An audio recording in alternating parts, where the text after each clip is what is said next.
Well, hello, folks! Today, I am going to try to distract myself from the horrible world outside by doing three things in one. Our October wrap-up, my November TBR, and then also a little bit of a book haul where I was able to get some bargain deals on some really cool books and interesting things that I actually either hadn't heard of before or just kind of popped out at me or I got lucky. So I'm really excited to show you all what I got. But first, if you're a fantasy fan and you haven't subscribed to my channel, I make videos pretty consistently, like Monday, Wednesday, Friday-ish. And so if you want to get notified whenever I make new videos, go ahead and subscribe, and I really appreciate it. All right, so the first thing that I read in October was The Shadow of What Was Lost. This book is kind of like if The Wheel of Time and Brandon Sanderson had a baby. And I don't mean this in a bad way, but it's kind of like if they had a baby, but then it didn't have very much of a personality. The characters in this book, they're cool, they're interesting, but they don't have like vibrant personalities that just like leap off the page. So I had a trouble really connecting with the characters, and that's really the biggest drawback of this book. Shadow of What Was Lost is the first book in the Lycanius trilogy by James Islington. And for a first book, I mean, it is phenomenal. Like the pacing, the plot, I thought that the twists were really, really good. They weren't just there for the sake of it. Like, it's fully part of the narrative of the story. It makes sense. And it really is kind of like mind-blowing. And they were just really, really well done. They're sprinkled throughout the book, like, very consistently. And you really don't see most of them coming, or at least I didn't. I gave it 4 stars on Goodreads. And all the books that I'm going to talk about that I read, I'll link my actual Goodreads review down in the description. So if y'all want to go read those, they're pretty short and sweet, but they pretty much sum up how I felt about each book, and I also have video reviews already on my channel for each of these books as well. And what I've been hearing is that the second book is actually like incredible, and it focuses on my favorite character from this book, Caden. So I'm really excited to get into the next book. I've got it on my TBR for early next year. Alrighty, so the best book that I read in October, nay, the best book that I may have read all year, just single book, not series, was King of Thorns by Mark Lawrence. I mean, this thing is just a freaking masterpiece. I cannot gush about this book enough. I love the first book, Prince of Thorns. It was a great introduction. But it's one of those introductions, right? You have to kind of get familiar. You're not really sure what's going on. After that really good introduction, being brought into this book, just incredible. So it's non-linear storytelling. We got our main character, Jorg, who we all know is a piece of shit. He's fighting a battle. And so that's your current timeline. Like, there's a full-on, like, huge set-piece battle going on in these mountains. He's completely outnumbered, and it just looks like there's no way he could possibly win. And then the, 4 or 5 years earlier timeline, you're kind of following his journey, all over this giant map, which is the European continent, 1,000 years in the future. And you're just, getting to see so much more of the world, so many cool characters and cultures, and it just really builds it out nicely. It's, still really streamlined, and every page and every word is, very well thought out. The prose in this book, although the prose in the whole series is fantastic, the prose in this book, fucking chef's kiss, amazing. This has the most humor in the entire series. It's funny as hell. So 5 stars on Goodreads. It's just incredible. But people who've actually read the book just gush about this book constantly. So highly encourage you checking out the Broken Empire trilogy. Forewarning, of course, that it is very dark. It's probably the darkest thing I've ever read. It's not comfortable to read at all times. So just as long as you know that going forward, maybe do some research. And if you think it's for you, I pretty much guarantee that you will be satisfied with what you read. All right, so the third book that I read was The Last Argument of Kings by Joe Abercrombie. This is the final book in the original First Law trilogy. The first 2 books, I didn't love them. I love the characters. I think the world's kind of generic. It's not the most amazing, mind-shattering thing that's ever been put to page. I was pretty unconvinced that this book was going to change my mind. The first 2 books are so much setup and kind of subversion that I just thought this final novel can't bring it all together. There's too much that has to be brought together for it to work. And I was wrong. And I'm happy to say that I was wrong. Really am. I love this book. I gave it 4 stars on Goodreads because it's definitely not perfect. But the first 500 pages is just a thrill ride. It's like you've been creeping up the roller coaster, to the very top for the first 2 books. And then you just finally get that drop. And your stomach flies up into your brain. My problem with the book was not everything wraps up extremely neatly. And then the last 100 pages of the book, everybody's kind of have to reconcile. You're getting all these same, very similar scenes where it's just our last conversation with you, my last conversation with you, you talking to them. There's some really cool reveals that happen through there, but it really could have been done a lot quicker. And I kind of just wanted to be done by the time I got 30 pages into that whole stretch. So I have a video on this too where I kind of tell you what I wish I had known, or some things about the series that probably would have made me enjoy it more if I had known it going into it, because I just heard it was really good. And so I was expecting like an all-time classic series from the very jump.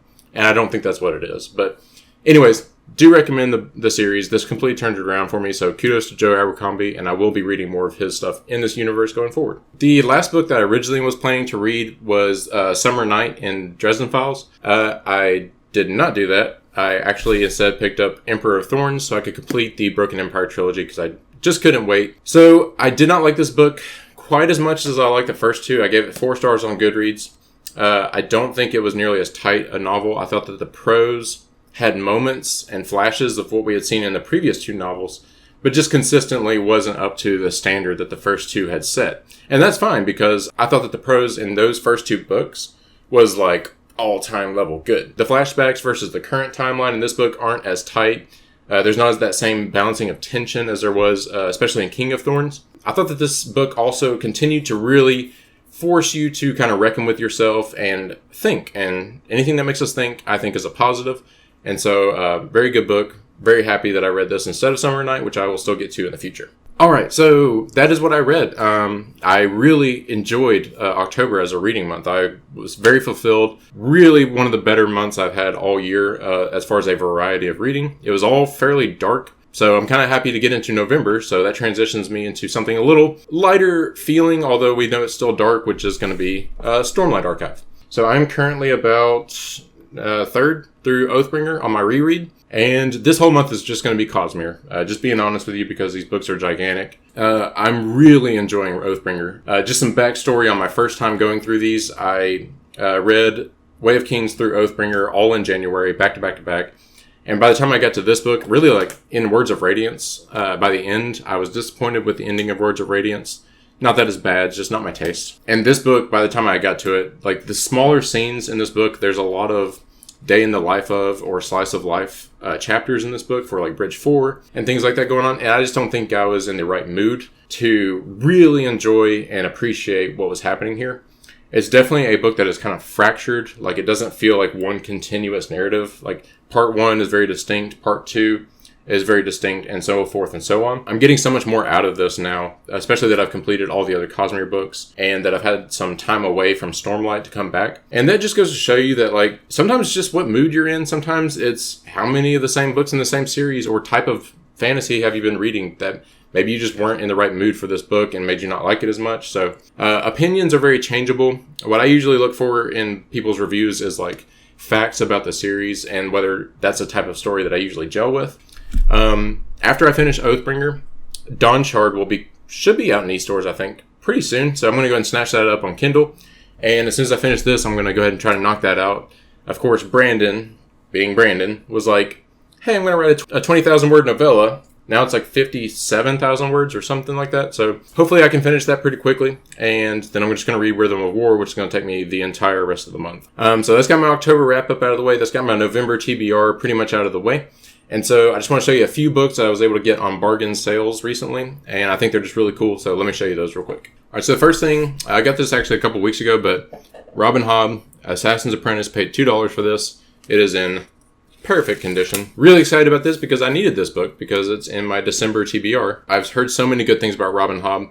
I don't really know a lot about this series. I just know a little bit about Fitz and that he goes through a lot of terrible stuff. Very excited to get into Robin Hobb's work. I've heard so much about her prose, about her characters. Awesome. I'm going to be reading this in December. Can't wait. So the next thing that I'll show you is Blood Mirror in hardback. I've not read any Lightbringer yet. That's also, I think, Black Prism's early next year or end of this year. I can't remember. But I've got Black Prism right here. I just picked this up because I know I'm going to read it eventually, and I don't love hardcover books. I really like floppy paperbacks, but they look really nice on the bookshelf. For $4, can't beat it. So I really like these covers too. Like they're not the most like interesting, but the colors are just beautiful. I have to say I hate this font. And also I'm going to be reading Malazan next year, and like, can we get some new covers for the Malazan books too? Like that font is, what is that, Times New Roman? Super excited to get this. It was a freaking steal. All right, next, this was not a deal. Well, it's kind of a deal. I'm bad with these terms, y'all. Omnibus, maybe? It's all of the Chronicles. No. Yeah, the Amber Crumble. Blah, blah, blah, blah. the Amber Chronicles, all 10 books, which they must be pretty short to get all 10 in here. But another booktuber, Ridima, said that it was on her TBR. I saw that Daniel Green was going to be reading it for $20, getting basically 10 books. That's $2 a book.